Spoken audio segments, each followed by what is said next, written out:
Chers amis, bonjour. Eh bien aujourd'hui nous allons voir ensemble la correction du petit exercice que je vous ai laissé il y a quelques jours seulement. Il s'agissait d'une série de phrases interrogatives. En français écrit, l'interrogation se fait avec le point d'interrogation à la fin d'une phrase. Et dans le français parlé, l'interrogation se fait par une modification du ton de la voix. Il y a plusieurs manières d'ailleurs de poser une phrase interrogative. Tu pars en vacances ? Tu pars en vacances ? Tu pars en vacances où ? Vous avez remarqué donc parfois la voix va monter, elle va descendre. Il va y avoir des mouvements de visage, de sourcils également qui vont être différents. Bien, c'est la même chose en ce qui concerne les phrases interrogatives en langue des signes. Le signe point d'interrogation existe aussi en langue des signes. Par contre, il ne faut jamais utiliser ce signe pour marquer de l'interrogation dans une phrase. On va l'utiliser uniquement en disant « Ah, j'ai une question » ou alors « Toi, tu as une question ?» Voilà.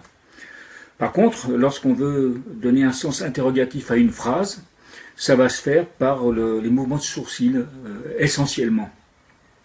Et là, nous allons dissocier en fait deux types de phrases. D'une part, les phrases avec des questions qui sont des questions fermées. Questions fermées, la règle, c'est de manifester l'interrogation par un haussement de sourcil. Alors une question fermée, c'est une question à laquelle on attend comme réponse soit oui, soit non, ou à la limite peut-être, ou je ne sais pas. Exemple.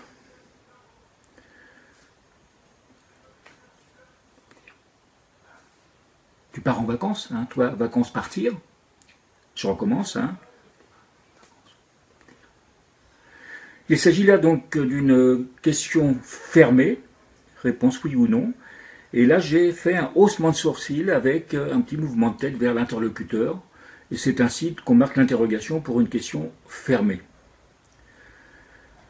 Question ouverte maintenant, lorsque j'attends comme réponse autre chose que oui ou non. Tu pars en vacances où ?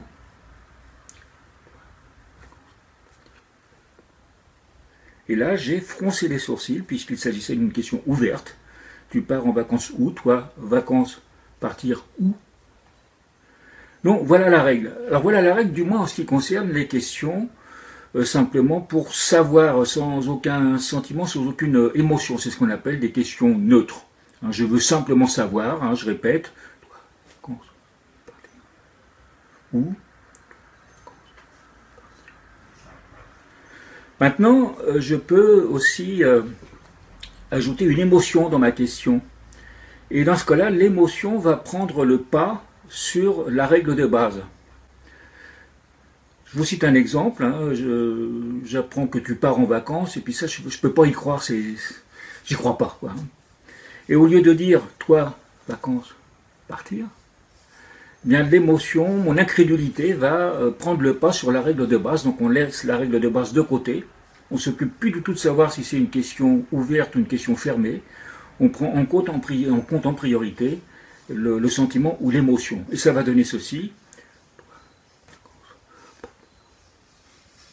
Voilà. Autrement dit, toi tu pars en vacances, mais j'y crois pas. Hein. Toi, vacances, partir.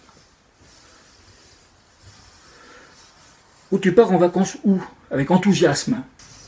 Quand il n'y a pas d'émotion, je vais dire, toi, vacances, partir où ? Mais là, on laisse de côté la règle, puisque là, il y a émotion, l'enthousiasme, et je vais dire, toi, vacances, partir où ? Ça peut être aussi la déception. Hein, oh, tu pars en vacances ? Donc, toi, vacances, partir. Voilà.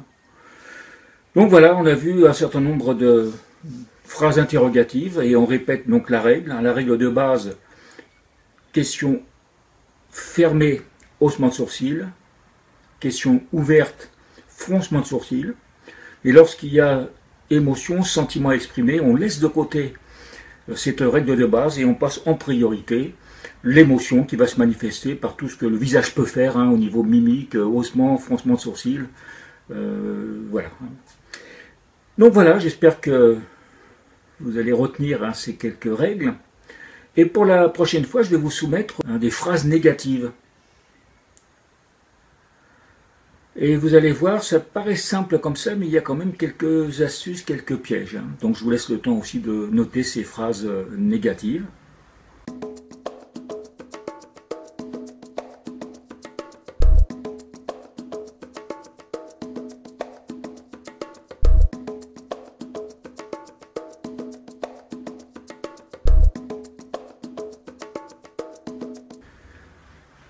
Et ben voilà, je vous souhaite maintenant une bonne continuation et puis on se retrouve, j'espère, le plus rapidement possible dans quelques jours.